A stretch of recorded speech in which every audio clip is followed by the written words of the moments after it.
So you just bought Baldur's Gate 3 and you thought, wow, this game is amazing. And you wouldn't be wrong.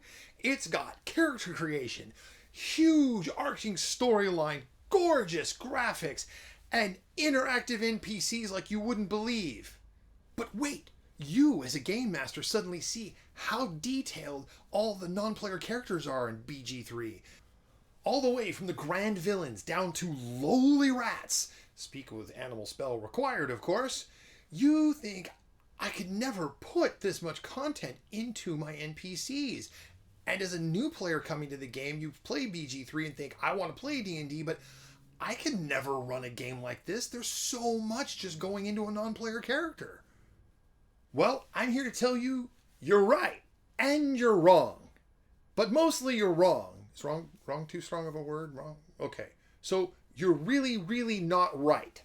Now let's be honest. Games like BG3 have to be really deep in story and a lot of content for their NPCs. It all has to be pre-prepped and planned so that when they program it, it gives the whole game a grand and beautiful cinematic feel. For our own games, this is what we definitely want. But sometimes you nail it and sometimes you don't.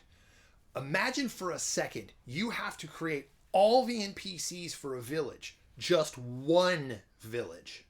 I did this for a Halloween one-shot adventure last year, so I can speak from some experience. Imagine coming up with their names, their races, their jobs, their relationships, their pasts, their future goals, their hopes, their dreams, etc., etc., etc. And you need to know rules, and you need to know your players, and you need to know schedules, and you need to know your next game session. You also need to remember your previous game session. You also might have games you're planning in the future that you want to prep for. Oh, and maybe you're running more than one game a week. And then it just piles on. It's a lot of weight on us game masters. If you ever run a module, they have a lot of bloat on some of their NPCs. It's just to give you so much content that you can use. The thing is, if you're like me, you're going to rip out the stuff you don't want and keep the stuff that you do like. You don't need all the fluff. I mean, it's helpful. Maybe sometimes just having it swimming in your head helps you get into the character more. But ultimately, it's a lot. It's just too much content. As for my Halloween one-shot campaign, I only wrote down their names, occupations, possibly their races, and that was it. The rest of it I just made up on the spot. I had a rough layout of the town, so I just kind of knew where everybody was. It turns out I only had to make one NPC up from scratch right on the spot because they wanted to go to an apothecary. And I didn't have that planned. So, you just kind of wing it. So in the end, I only made 11 NPCs because the whole thing did take place in a village. And that was important, of course, for the story. So the villagers were kind of essential in this particular instance. I did go overboard, but I felt it was necessary. Again, though, I kept them all at a minimal level, so it was easy for me to reference and run them. Watch any video from the other YouTubers like Dungeon Craft, DM's Lair, Dungeon Dudes, How to Be a Great DM, and like Matthew Colville. I hope I said your name right. I apologize. By the way, I love the new book, Flea Mortals. I'll get to that one later. All of them say the same thing about NPCs. It's completely unnecessary to put that much detail into them. Now, this is not to say that you can't do this, and I have done it, but honestly, most of the time I never actually needed to. Too much content was kind of wasted time, although it was fun creating all of those NPCs. On my channel, as you can see, I do tend to go a bit overboard, and mostly that is for your benefit, and I kind of have fun doing it too. As an example, Agatha started out in the beginning as a very basic NPC. She was just a concept. I wrote down her name and gave her a few specs and a real basic background of what she was doing. Over the years of the campaign of running into her and dealing with her, I slowly fleshed her out for myself mostly, but made all those notes and everything. As you can see in the video, I give you lots of detail and content about her that gives her some history and purpose. But that wasn't all done up front. That was over time. She was a growing NPC. Whereas I'm talking about here, just your flat out, boom, we're presenting them for the first time. Unless they're a key pivotal story character, you don't need to kill yourself. Just put down their name and maybe their job and perhaps even an attitude. Call it a day.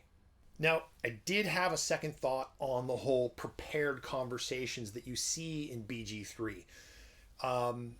As a new game master to role playing games, it might behoove you to write down a few responses that an NPC could have to a given conversation with players. Now, pre game, of course. Not necessarily that the players are going to ask those things. Now, also, as new players who are not used to role playing yet and they're struggling, you could also prep a small conversation with an NPC and go, okay, you have a few choices to ask them. Do you want to ask them where to go, how they got there, or if they know where the princess is being kept? You know, then you could have some pre-planned, pre-written responses. Otherwise, pretty much don't depend on that as you go forward into the game. Make sure that you move away from that concept pretty quickly and try to do everything off the cuff, because it will definitely make you a far better game master.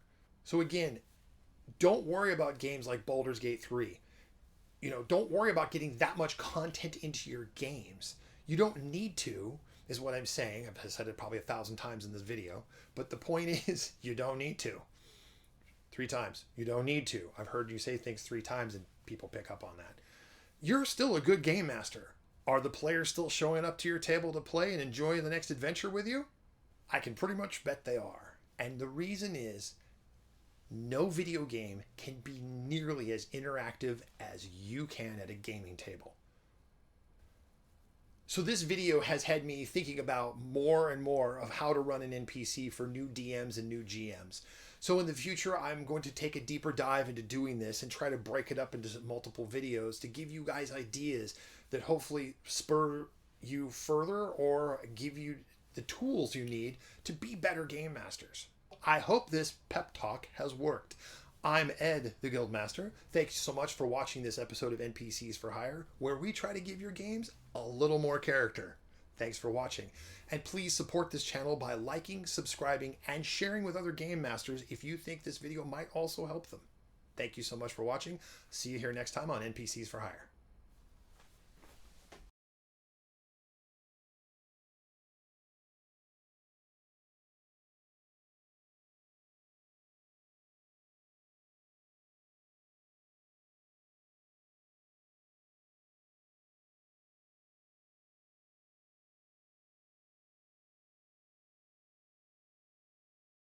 We as game masters, we can't do all of that. It's got to be on the fly and in our heads.